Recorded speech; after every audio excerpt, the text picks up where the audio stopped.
how to allow your friend to choose your or to use your emoji and bitmoji and avatar on Snapchat. Today guys, I will show you how to do this. Just watch the video until the end.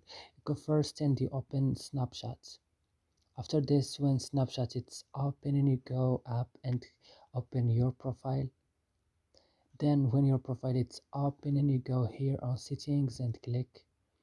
After settings, you go down and you go to use Bitmoji avatar, and you will choose my friends or only me. For example, my friends, I will just click my friends. So your friends now can use your Bitmoji and avatar on Snapchat, of course. Today, guys, we finished this video. I hope this video is useful and helpful for you. Don't forget to like and subscribe. If you have any question, can write it down in comments and see you next